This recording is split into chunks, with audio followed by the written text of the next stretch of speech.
one thing I do want to talk about, this has been kind of a recurring theme for us because Alan, you can tell by his background, he's got Mickey Mouse, Fozzie Bear, all these posters and merch.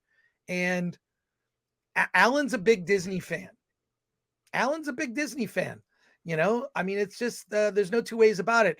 But the company of late, I used to, and like, look, when my kids were of a certain age, they love Disney Channel. They like Disney Radio, or something we'd listen to in the car. And I felt like I could freely just leave my kids in front of the TV. Oh, I've seen this show. I've seen part of this. Like, I don't know if a parent can do that anymore, but and some people have debated me. I actually ran into, I'm not going to say who, but a prominent film producer at the AMC Burbank 16 came up to me, and we had talked about an idea on this channel. He said he thought it was a legit idea. And that's this. Introducing Sparkle.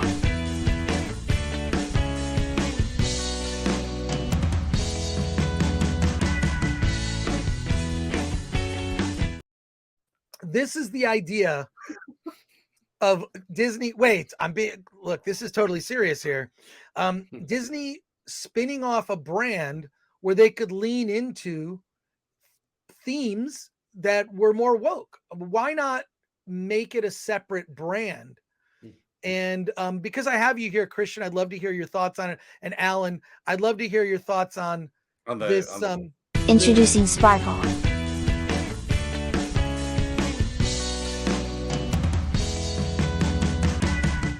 All right. I love the animation. That's all I got. I do too. Yeah, Alan as Tinkerbell. Tinker Al. Which look, look, a lot of companies have different, like A24, which is an indie film brand, they release a lot of movies that you could say are controversial, that are limited or more narrow audience. That's owned by Warner Brothers, right? So A24, and I actually really like a lot of the movies that A24 puts out. They're very eclectic, very indie. And I don't have a problem with a larger company having a smaller spin-off brand. Do you have any thoughts on that, Christian? Have you heard Alan and I's debate, and what are your thoughts about that topic? I like that idea. I think some people would still ping Disney, but I don't think that's very fair. But I do think that what Disney's doing is, you've got a brand that is so bulletproof, that is so beloved, that has endured over the decades, that has so many memories and attachments to it. And to me, they're throwing it away. I'm just shocked by that. And I don't agree with all the sort of the conservative arguments about you can't have this, you can't have that, this character is inappropriate. But just their aggressive messaging, their unwillingness to kind of seed critics, I'm shocked. But yeah, I maybe Yaz Queen would be a better subset or something, or I don't know. But yeah, I don't like where they're going now. I'm not exactly a talking head, but I just popped up in a movie. It's called Walt's Disenchanted Kingdom. You can see it for free, I believe, online, maybe YouTube. Oh, wow. And it talks about Disney and what they're doing behind the scenes. And I think what really sticks my craw about Disney right now is that they will buckle to China. They will thank China for their participation in Mulan. They will censor work that's heading toward China. And then they do this. And, it seems like a real contrast, and not in a good way. Yeah, I just think, look, when my kids were young and of a certain age, I paid attention, and also all kids are different. My daughter really got into horror movies, when she was like 11 or 12, she started to like anything with horror, right? So you kind of ease them into where their personal interests, wherever they lead. All kids are different. It's not necessarily a number, but I like having a guide. For example, I didn't take my kids to R-rated movies when they were single digit aged. They just seems like a good guide. And I feel like there needs to be, look, they put trigger warnings on, on certain movies and certain pieces of content, right? Like Gone with the Wind has a warning in front of it. And I just think that I feel for parents out there, because I saw Strange World in a theater, and a nearly empty theater. It was me and a family of 4, and that was it. Opening weekend for Strange World. And the family that I saw with, I could tell they were not enjoying it. The kids got bored. They were bored, and and that movie tanked. Alan, I think, also saw it in the theater. Yeah, I saw it, and there was the father and son sitting behind me.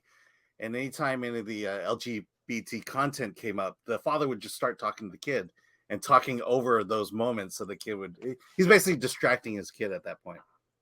I just think, especially when it comes to issues of sex, like that is something that, those conversations will be had when your kids are ready.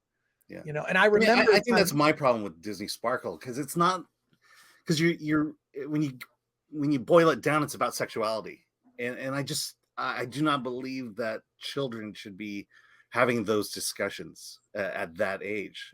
They could care less about sex and everything involved with sex. That's something you bring later on in years, not to small children. No. Disney Sparkle isn't for parents with kids. It's for childless couples who are huge Disney fans to feel that they're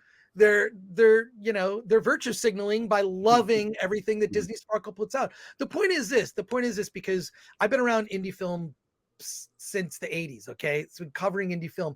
A lot of the themes that I see now that have become mainstream were always in indie films. Indie film has always been indie film, in my opinion, having gone to Sundance since the 90s and watched the indie film. It's always been diverse. It's always been very accepting of different ideas, but now it's become very exclusionary of certain ideas, right? And like filled with agenda, like all things. Christian, you wrote that article about the and we talked about it. We actually talked about it on the show. They talked about it on FNT about the sort of woke pledge. Alan had to sign it. So the woke pledge. Yeah, I didn't, but yeah, I didn't read it. You just terms of service. Yeah. Oh. I mean, we went over it. It's not like, you're pledging your allegiance to a political cause, but there were inane things on that. Yeah, don't rape people while you're at Sundance. Don't be openly racist against people while you're at Sundance. Yeah. But it's also, the pledge was, hey, just be a normal, nice person. But they have to kind of outline and detail it, which is just insane to me. Also, I thought it was interesting that the only reason that pledge came really public was that a columnist from the Wall Street Journal talked about it. And, I'm sure hundreds and hundreds of journalists and critics signed the pledge and didn't even blink twice or didn't think, gosh, that's kind of a little out of the ordinary. Why did I have to sign that?